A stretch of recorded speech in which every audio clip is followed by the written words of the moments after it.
امن سراغنا بلو په اتحاد یاری د نفرت نورا کهو په اتحاد یاری د نفرت نورا کهو په اتحاد امن سراغنا بلو په والا اگه سر این بچه چندان اعتبار ما به کالی مرا در نیم را نمانه ای خو سفر هم نکده دگام نکده کالی یک دفعه پشیمان نشه یک ساعت شتال گم است خب بیا خیر چند دقیقه دیگام است تلفن ما هم در خانه مانده کیر زنگ بزنم چه شد مچان آمدی؟ بیا نه بچه یک ساعت پیتی جا منتظرت هستا باش کالر اینجا نفتم بچه او بچه قطال دادی جان جور است بخیر هستی صحتت خوب است خیر باشی چی شکل چرا قطال خوردی گم که بیادر ما که دوست میشیم ماتوی میشه حالا ما که راضی شدیم پدر ما شروع کرده نمیمانمت که بری راه قاچاق خطر داره و نمیفهمم فلان و بستان یک شب بر من یک ساعت فلسفه گفت او ساده خدا اولا پدرم مرام نمیمان من که باز قاچاقبر گفتم قاچاقبر چیزایی را مرا یاد داد که پدرم گفتم حالا از من کده پدرم شل است که برو خو چی گفت خیلی دیگه او بچه قاچاقبر به من گفت که راه و مشکلات خود داره تو خود دیگه مشکلات راه را که به پدرت بگویی که گشنگی است و هفته است و دشت است و دیگه است این خود دیگه معلوم دار که پدرت نمیمانه او گفت او بچه یک چیزه که پیسه زیادتر بتین براتان در موترهای وی آی پی میبرمتان خلاصه خو باشی یک وقت بخیزی که از مرز تیر شدی او طرف دیگه از دیگه این تو گپا و سخنا از دیگه این وقتی مزاحمت سایکل چیه سایکل بتش پیسه بتش پیش من پیسه نیست میده برو کاکا جان نداریم ما خودم دوی وادم پشت پیسه میگردیم بیا برو گمش کال یک پیسه بتیمش که نه کاکا جان دعا کو که یک سفر داریم دمو به خیر برسیم برو به خیر باشی کاکا جان خدا برکت برو زنده باشی کاکا دیگه این تو گپاست تو هم خودت آماده کو پشتی گپا نگرد دو بچه یک دفعه کوچه رفتیم وقتی که باز پیسه را گرفتی حساب کردی که باز فهمیدی بندل پیسه در افغانستان رایی کردی باز پدرت در قصه گپا نمیشه باز هنوز میگد که خوب شد رفتی در بین قوم در بین سیال و شریک اوجا چقدر فهمیدی نام میکشی که خارج بری کلک یالا که بچه فلانی خارج رسید با آپارتمان ها جور کو موترا رنگارنگ بخر گپ سخن دیگه مزاحم آمدی جا برماشیشت یا خب گمش که برو علی گپای موتور چی میفهم اوتو او قصه بچه. فهمیدی دیگه جور کو خدا دیگه آماده کو که بریم بخیر دیگه ولی پیسه من ندارم پیسه خیلی کم است پیش ما چی رقم کنیم در راه میگه که جی در دشت است در کوه است در صحرا است او بچه تشنگی گشنگی سادگی میکنی خالت بیادرت پیسه پد کدام جای داشته باشه بیادر کلانت پدرت است که پیسه خدا کجا مانده بازی هیچ کنید مادر خود چقدر دلسوز است که کدام طلا ملای چیز میز زیر چشم کو بگی بفروش بازوجا که رسیدیم که برش پس رایی کردی باز دیگه از دلش میبرای مشکل نداره والا بچه شک کارم نکنیم از افغانستان خود چیز جور نمیشه در افغانستان زندگی آباد نمیشه مجبور هستیم از این کشور بریم در کشور دیگه پیسه رایی کنی که زندگی جور شود در خارج پیسه است که زندگی تا میفهمی بر از دولبای بحر عکس بگیریم که رایی کنیم به بچهای منطقه فهمیدی که یک تک کلشان ایران ما هیچ نه کار است نه با چی کنیم فهمیدی در اینجا بیاد چیز جور باز خیرت از کاکا چی میگی خوب باشه برو دیگه کاکا بانو ما را دیگه این ملک چیز جور نمیشه آقا سرتا بخورم چی میکنی؟ نه چی میکنی؟ بشید در جایت بشید چی داری؟ الاکن دیوالا مرا الاکن بشید در جایت بشید این بچه مرا تو گمراه کردی چشم سفیدی دیده در رای خب خانه طلا را دوزی کنه از خانه طلا را دوزی کنه چیزای قیمتی را دوزی کنه مادر دلسوز است خب آدگر ازرایی میکنه کاکا گپ نزن خب من تو را چقدر گفتم بچه پشتی گپا نگرد تو چرا نمیفهمی چشم است یا قلاق ها کل گپای ما گوش کردم که بیا پدر را گپ بده بیا مادر را گپ بده بگو رای خطر نیست بچم ما ریش خود در کادان سفید نکردیم ما ریش خود در آسیا سفید نکردیم این همه تجربه داریم اگر نداریم میشنویم حالا شما بچم کل هستین کور هستین نمیفهمین عقل ندارین همین چند روز پیش دمی دشتای فرا بود نیمروز بود کجا چقدر جوانای ما شما در زیر رگزار جان دادن ندیدین حالا خیلی چرا شما این گپا میفهمین با صدا جوان ما شما در دریا غرق نشد در بر غرق نشد خوراک نیانگا نشد کاکا پیسه صحیح بیتی از راه صحیح میبرن بس دیگه زیاد قد کنسید میرید میذارم که خودت میری اولاد یک کس دیگر هم باز میری گمراه میسازی دمی هفته روان ما شما از دو پیروزی و از دو استقلال خود تجلیل کردیم. 24% که روز فتح پیروزی بود، 28% که روز استقلال بود. استقلال کی به دست آورد؟ 24% آزادی ما را کی گرفت؟ همین مجاهدین، همین قهرمانا، همین پدران نیاکان ما شما به خاطر همین سرزمین.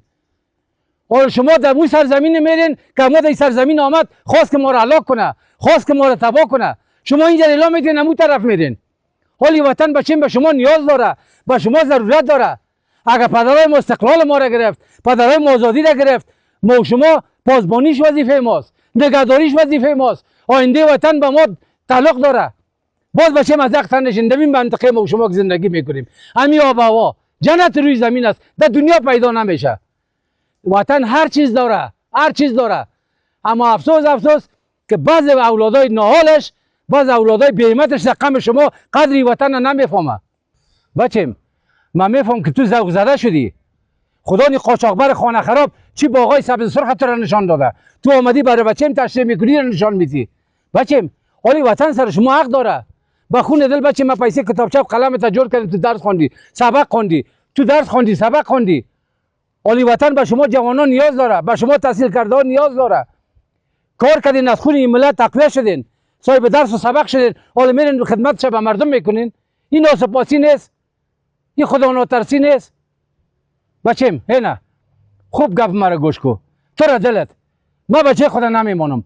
اگر اصلاح شدی خوب، اگر نشدی دیگه کدی بچم گشت گذار نکنی. فهمیدی که نفهمیدی؟ برو بچه پیش برو. کدی قاچاقبر گپ زده. نه بچه قاچاقبر برو. والا این پدر خالدم راست میگه. چرا جان خدا در خطر پرتیم؟ تیر ما را از این شوروای چرخ. میرم قاچاقبر از زنگ میزنه میگم رفتن ما نشد.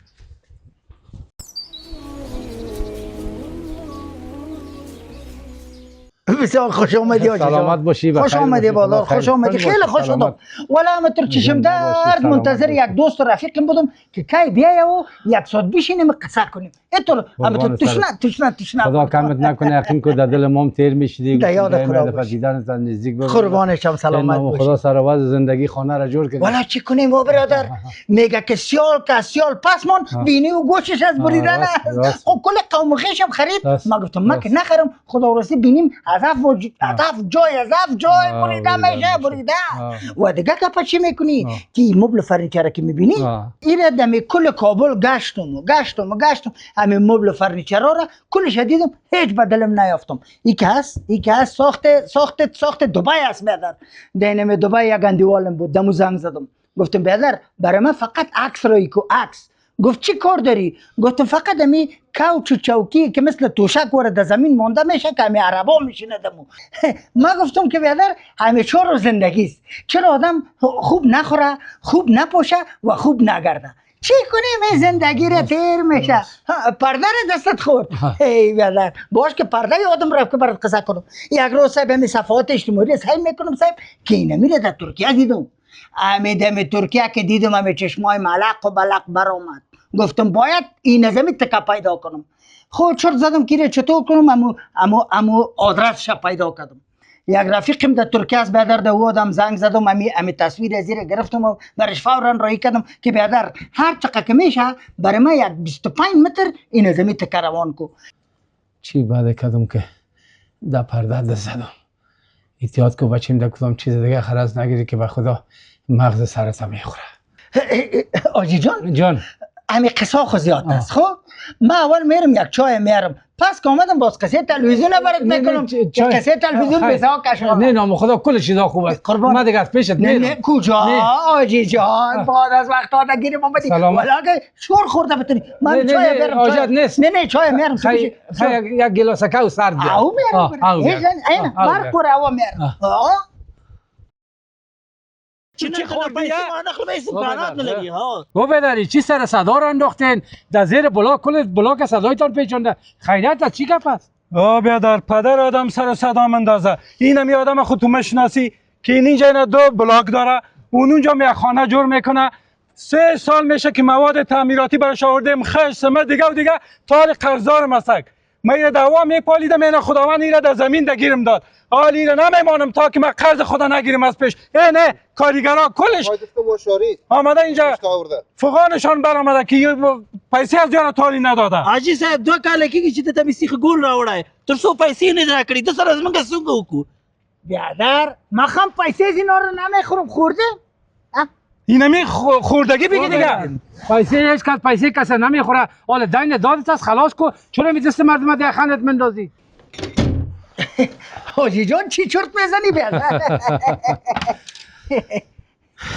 اگه بگویمت که چرت چی را میزدم باز شاید سرم خار شوی. نه خدا نکنه یک چیز در دلم گشت. در دلت گشت؟ هم یک چند وقت پیش اگه فکرت باشه که یک سر صدایت کردم و خشت فروش و همون کسی دیگه که سیخ گادرت را سودا میکرد نه یک جنجالک داشتی.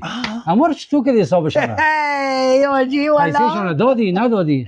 تو مجب گپای میزنی که خوشت بیاد مثل از او ور آدمو روز 50 تاش در پشت دروازه میاد. ما والا اگه چرتم خراب باشه اگه چرت من خراب میبود $2,500 فقط اینم پوست بره را برای خود جور کردیم.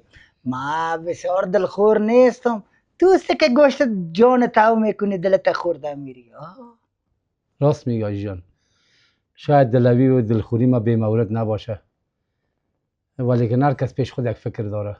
همین حال در فکر یک حدیث بهترین عالم افتیدم که حضرت عبدالله بن عمر روایت میکنه که حضرت رسول خدا صلی الله علیه و سلم مهربانی میکنه میگه دنیا خانه ابدی ما نیست. عمر بسیار کوتاه است. خود به سفر آخرت باید آماده بسازیم.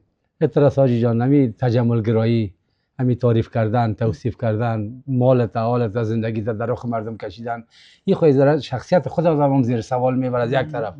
از طرف دیگه شما ببینید همی عروسی های ما و شما مردمه که در چی شان شوکت عروسی ها را برگزار میکنیم چقدر مصارف بی جای میکنیم. ما تا در یک استیج پیسه یک عروسی را سر یک استیج و سر گل و سر لایت و سر دیگه ما مصرف میکنیم. اما سبب باز ببینید که نمیشه بیچاره قصدار است پریشان است قصدار در پشت خانهش می این رقم. حتی مرده‌داری فاتحه داری ما شما به شان شوکت شده. نان جنگی داریم کدی مردم. یه رقم ختم قرآن نمیگیریم که مردم داروسی هم مصرف نمیکنه. باور کو که در ختم رفتم سر برنج ازی تا خسته و تا پسته و تا این نوشابه چی میگه دیگه که سعی کردم ایران ماندم دیگه که باشه شاید خوش و که نه چیزا خدا شاهد است که همین گوشتای ما شد که چرا ما هستیم خی چه وقت ما اسلام میشیم خی ما چه وقت میفهمیم و برادر اقتصاد وطن خود ما سعی کنیم اقتصاد خود سعی کنیم. باز اسراف کردن در دین ما گناه داره کار نادرست است. این گپا که زدم دوستم هستی خدا کنه از من خفه نشی. اگر نه گفته مردم یک گلاس او سر خوردم میرم پشت کار خود. خوب سر گپای ما فکر کو اگر گپای ما قبول کردی اول می دین دادت خلاص کو دنیا بسیار زود گذر است کسی به دردت نمیخوره. حاجی جان خدا میگم تو را از ما کم نکنه. واقعا اینمی که گوش مرا واس کردی این فکر کو که دنیا را بر ما بخشیدی. یکی نبود که تو امروز مرا کلمه را واس کنه بدر اما خود به پوش و خود به گرد بودم دیگه. ما دیگه از پیشت میرم. اینا نرو سلامت خیر باشه. دیگه یار زنده و صحبت باقی. خیر باشه خیر باشه. خدا کمت نکنه بدر جان. خدا آرام بداره. بیا بخیر بیا. خدا خیرت بده بخرکت ببینید.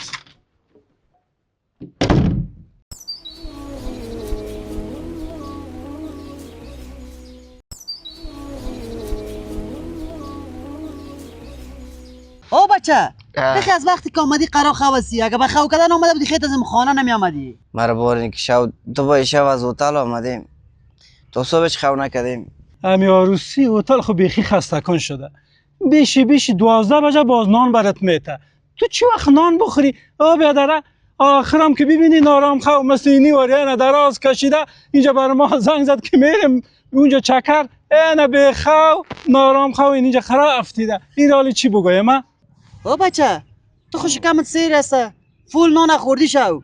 حالا ما شما یک دو ساعت اینجا آمدیم یک چیز بخوریم.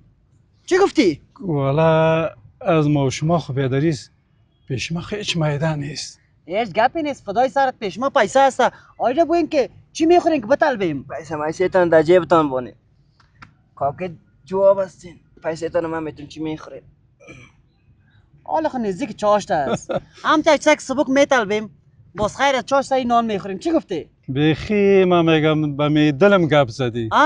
بطلبین دلتان سبک میطلبین یا گرنگ ما جواب هستین پیسه شما میره بولانی او بچه کاش که از خدا یک چیزی دیگه میره بولانی چطور است که میجا بولانی بخوریم ها؟ کوکو بولانی آه نه بولانی های گرم و داغ خانگی. بولانی بیا اینجا. این آمدم. بولانی خانگی هم از خود مزام خدا میته کنه که خانگی خدا باشه. چکنی من داشته میگم باشه. کچالویش از ما فهمیدی؟ زود بیا. خدا ترام کردی. اینه بگو که خانگی است یا نه؟ ها کاکا جان بولانی های خانگی گرم و بله داغ. سکوتیم. بچه یک 6 دونه بگیریم بس است نه؟ صحیح دو تا برای کدام ما میرسه. خواه صحیح است. کاکا جان 6 دانه خونه موندم و 4 دانه است آخریش است میرم طرف خانه. خب بیم 4 دونه صحیح است. چی گفتی؟ صحیح. من نباشه. بابا صبر کن من گفتم من پیسه می تو جواب است دیگه.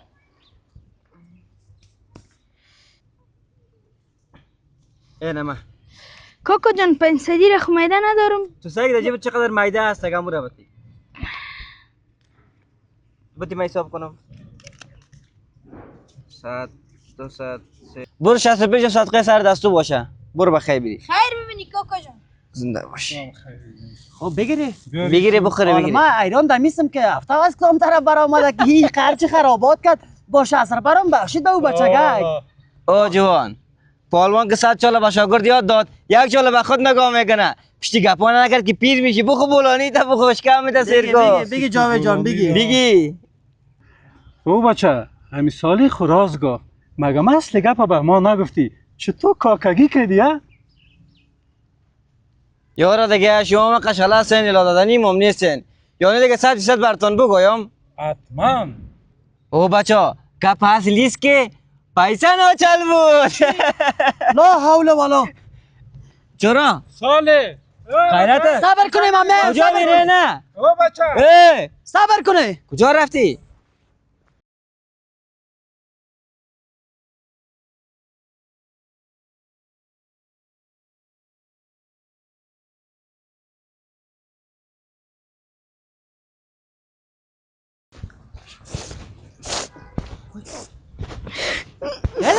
یه دقیقه.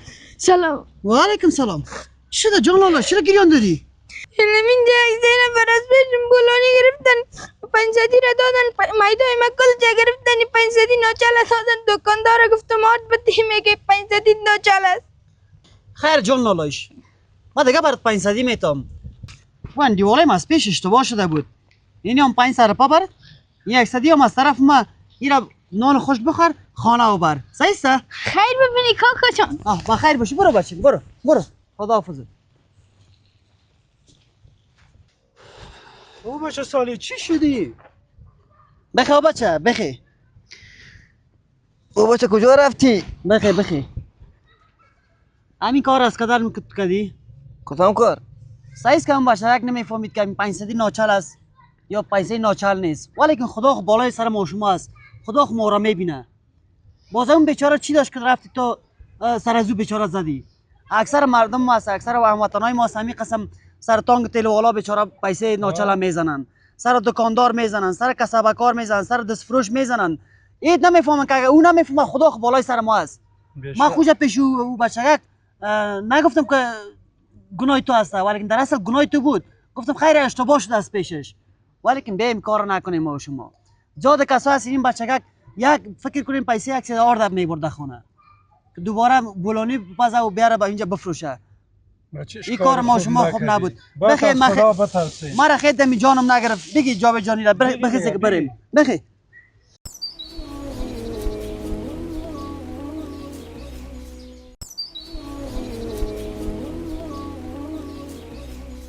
با نام خداوند یکتا و یگانه السلام علیکم و رحمت الله و برکاته خدمت همه شما بیننده های عزیز امیدوارم جور و صحتمند و سلامت باشید شما را خوش آمدید میگم به میز گفته شنودین هفته ما قبل از اینکه به اصل موضوع خود بپردازیم جا دارد که یک یادآوری کنیم از 24 اسد روز فتح و پیروزی ملت مجاهد افغانستان که این روز یک روز تاریخی در تاریخ کشور ما هست و یک روز مهمی است که ما باید همه ساله از این روز قدردانی کنیم و بازداری کنیم قسمی که شما میبینین بیرق در دستم است این بیرق نماد عزت عدالت انصاف برابری و برادری هست و شما شاهد بودین که از این روز بسیار به گونه بی‌پیشینه در تمام نقاط مختلف افغانستان از این روز تجلیل شد و پاسداری شد. خب ما باز هم دو مهمان را اینجا دعوت کردیم که جناب تولیدزاده صاحب هستن و این طرف ما هم جناب واردزاده صاحب و میخوایم در مورد استفاده از محصولات وطنی و تولیدات وطن ما از این دو مهمان بحث‌های را داشته باشیم و سوال‌های را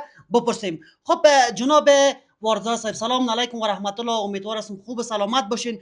چرا شما بیشترین توجه و علاقمندیتان شما و بعض تاجرای ما به محصولات و تولیدات بیرونی یا خارجی هست؟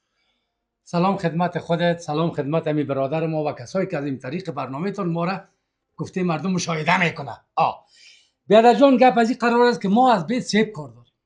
اینمی درخت بیت که برای بیادر سیب بده، من درخت سیب کار ندارم، من پولش کار دارم. اینمی چیزا رو وارد میکنم، فضل خدا روز برای زندگیم خوب شده، هیچ خود زحمت نمیتم. اگر راستش چه سر من قارنش به نام تولید وطنی یه رقم متپت میکشم که پیش نوام، چرا که بابا و بابا کلان ما صاحب اینمی کار کرده صاحب از این خارج آورده، ما مونمون را چی میتیم صاحب ادامه میتیم و می خاطر ما را وارد زاده میگن، ما از این قبل وارد زاده هستیم. ماشاءالله عجب واردات هم داره باز. خب جناب تولیدزاده صاحب سلام علیکم و رحمت الله و برکاته و خوش آمدید به برنامه ما. میشه که شما دلایلتان در مورد استفاده از محصولات و تولیدات وطنی ما و همچنان سخنایی که جناب واردزاده صاحب گفتن چیزی گفتنی داشته باشین؟ کامرا در خدمتتان است. قربان شما سلامت باشین. اول سلام خدمت شما و همه دوست عزیزم و کسای کامل ما شما رو بیننده هستن. نطاق جان نازنین، مشکل عمده و اساسی ما دقیقاً سر کیفیت خوب و بد نیست. میگه فقط وارد کنیم، هر چیز که باشه از خارج وارد کنیم، هیچ دقیقه امی مال وطن هیچ اینا نمیشن. عاشق این نمیستن که مور خارجی داشته باشن. و برادر یک ذره سر در گریبانتان کنین. این تولیداتی که در وطن میشه آخه به نفع خودم کل ما شماست، به نفع ماست، به نفع تو و به نفع همین تجارای مملکت ما. باز ببین بیادر که خودشون اقرار میکنه که ما چی ها رو وارد میکنه، این پیشوری خود مثلا توپک مونده، جنسایی که هیچ به درد مردم نمیخوره، اینو تر چیزا رو اینا وارد میکنه. ما ایران دیستم که چرا شما اینا رو وارد میکنین؟ برادر جواب بتینه. خب جناب واردزاده صاحب، انا قسمی که جناب تولیدزاده صاحب از شما پرسیدن که این چیزا رو شما وارد میکنین، این دو قسمش ما میشناسم و اونش چی هست؟ و برای ما میشه که بیان کنی که چه چیزا رو خود در کل وارد میکنین در کشور ما؟ اعتراض نطاق جان که میگه مشت نمونه خروار است، ما فقط یک چند دانش نمونه آوردیم. اینمی تجارت بیادرت که هست، پوقانه، جرنگانه، اینمی چیزا دیگه کار بیادرت است. شاید پتاقی هم خود وارد کنی دیگه. پتاقی نمیگه پا یا هست، پتاقی هست، پوقانای رنگ و رنگ هست، نمیگه پا کلش تشله دیگه. خلاصه هر چی که می خلاصه امی اولادی وطن است درس و کاروبار بکشه خود وارد میکنی. برای هر خانه هر شوقی که داشته باشه تا تشله و پوقانه و جرنگانه هر چیزی که بگوی اسپکاس و گودیگا کا اینمی چیزا بیادر. خب اونو را برای ما تشریح اونو چی هست بیادر؟ این آقا بینک است. خب آقا بینک. آقا بینک. پیش از آقا این یک قسم دوربین وارسه چطور؟ این آقا بینک است که بچه‌ها در بام بالا میشن صاحب، همین دیگر کشت راه را سعی میکنه که آقایم چه وقت میاد، اون سعی میکنه که آقا در دستش سودا خوشحالی کرده از این میده و بابا آقایم سودا را آورد. اون امروز که بر من افتخار است، همین که یک طفل خوش میسازم، همین که یک طفل آقای خود نزدیک میبینه، اینمی برای من جای افتخار است. مثلا صاحب تو بس که شیشه رو نمیشکنه، یک جای ساتری میگه صاحب این شیشه بخورید پروانه داره نمیشکنه صاحب. مثلا تفلک جگرخونی میکنه، یه دفعه که اما تو کدی اونموز که تفلک یک فکرش دیگه میشه. ما وظیفه ما اینه که اولاد وطن فکرش دیگه کنیم. بله صوت اولاد وطن باید متیر کنیم. قسمی که امیال فکر من بیخی دیگه کردیم. مثلا تشنه در جیبش هست، در خانه شکا باشه، میمونا رو خلقتنگ میسازه، جگرخونی غال مغال کو سر صدا کو دیگه کو تشلگه کارا میگیرن، قرار اون کوچه میرن سب تشله بازی خودم میکنن، میان نونک خودم میخورن، خلاص نانا آرام، بابا آرام، خانه آرام، میمون آرام. ما رو باید صاحب شما دعا کنین. جنس در وطن تولید میکنم، اما در سر ازی میزنم صاحب میدن فلانی و میدن فلانی میدن. خب جناب تولیدزاده صاحب، گفتنی شما با جناب واردزاده صاحب چی است؟ حالا میشه که بگوین که سرمایه گذاری داخل وطن و تولیدات وطنی و محصولات وطنی ما چه خوبیایی را به خود وطن ما داره و شهروندای ما داره؟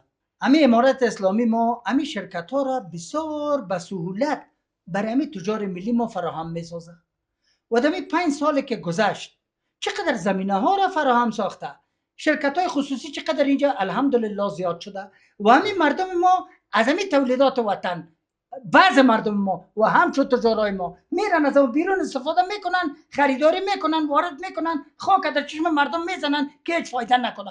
و برادر چرا از این محصولات وطنی که در وطن خود ما تولید میشه، مثل دوا چقدر در وطن خود ما تولید میشه، امیال ما شما شاید وسایل برقی هستیم مثل سویچ و ساکت و لاین برق و کل چیزا که در نمی وطن ما در پارکای سنتی تولید میشه. اگر ما شما امیر از وطن خود استفاده کنیم، چرا پول خود از یک جیب خود گرفته در دیگر جیب خود نمانیم؟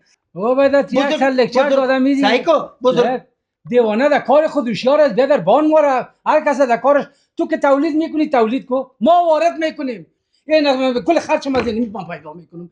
اینمی یک بار مصرف است، این یک بار مصرف است، اینی سب کمی سوزن دکه خودی خار میشه دیگه میخره. اگر میره با کیفیت جور کنم خلاص دیگه من زیر علاش شدم که در ما وطنی جور میشه. تو خام یک دفعه خام گپ گوش کو پون کمی گپ ما آخر شو بازار چی گفتنی داری من گوش میکنم گپ تو را. گوش کو که من برای چی میگم؟ خودت فکر میکنی چیزی که در وطن تولید میشه کلش بی کیفیت است؟ نه برادر. اینقدر نمیل تجارت ما سر کیفیت کار میکنه که خدا میدونه و میخواین اونا ارزانتر با کیفیت بالا در کشور تولید کنن. تو و امثال تو مفکورتان اشتباه است. فقط در فکر ازیستیم که اموال باید خارجی باشه و خارجی باید کیفیت داشته باشه و خارجی متوجه باشه که کلش کیفیت نمی داشته باشه. چیزی که در وطن وارد میشه کلش کیفیت داره. پیشتر مرد گپ زدن نموندی. سایکو همین شرکتایی که در داخل کشور ما فعالیت میکنن، محصولات وطنی رو میسازن، چقدر نفر دیگه شامل کار میشه در اونجا. زمانی که شامل کار شد چقدر نفر نفقه بر فامیل خود میبره. اینا رو سر تو در گریبانت کو که آیا همین کاری که تو میکنی خوب کار است یا بد کار است. اینا رو دلت تو محصولات وطنی میخری یا خارجی؟ خب ورزا است. ببین اینا خودم اگر میخوای با فکر این وطن هستی، با فکر آبادی این وطن هستی، در حالی که امارات اسلامی چقدر سهولت ها را، چقدر زمینه های خوبی را برای تولید کننده های ما، برای کسایی که در داخل کشور سرمایه‌گذاری میکنن زمینه را مساعد ساخته برشون. بین شما ممی سرمایه تان این پولتون داخل خود وطن ما به مصرف برسونین. والا نطاق جان با اجازه خودتان، با اجازه می بیادرم می اردوی شما دیگه مرا صاحب خی و جیم الف و لام ته دادین صاحب. یعنی به این مولا مرا خجالت دادین صاحب. خجالت دادین. خدا نکنه. دیگه ما صاحب نمیشه صاحب یک تصمیم گرفتم که بسیار گپ به جای زدین. خیر طال کردیم صاحب، اگه اشتباه کردیم، اگه هر چی کردیم میگه بیادر گذشته را صلوات آینده را احتیاط ان شاء الله که همین جنسا که او شد دیگه بیادرت باز می کارا میکنه که کوشش میکنم که در وطن جنس تولید کنم و از همین چیزام تولید نکنم. بسیار سر این وسایل گپ زدید. خیر خدا به عنوان توفیق برای بیادر زادیم آقا بینک که بخیر از این دفترت که میره بچه‌کت باید ببینه که آقای محمد ایران صاحب از طرف ما صاحب توفیق هر وقت که بچه‌کت بدخوی بود ما جنس وطنی برای ما پیش ما زیاد قربان تشکر. نه این توفیق میگه برگ سب توفیق درویش چه کنم بینوا همین داره از ما چیزی که در خدمت هست صاحب. ان شاء الله که امین تعهد میکنیم صاحب که بهم بسوی کار نمیکنم. اینی کارت خوب، اینی کارت خب تشکر میکنم از دو مهمان عزیز ما، جناب تولیزا صاحب و جناب ورزا صاحب که من بعد تصمیم گرفتن که داخل خود کشور ما سرمایه گذاری کنن و دیگه دست ما دراز به کشورهای همسایه و کشورهای منطقه نباشه. خب اگر ما و شما هم میخوایم باعث رشد، ترقی و پیشرفت افغانستان ما شویم و تولید کننده های ما شویم، پس بیاین از تولیدات وطنی خود استفاده کنیم. این بود داشته های میز گفتشوندی این هفته ما. تا هفته بعدی که باز هم در خدمت شما عزیزان قرار میگیریم، شما را به الله پاک و بی‌نیاز میسپاریم.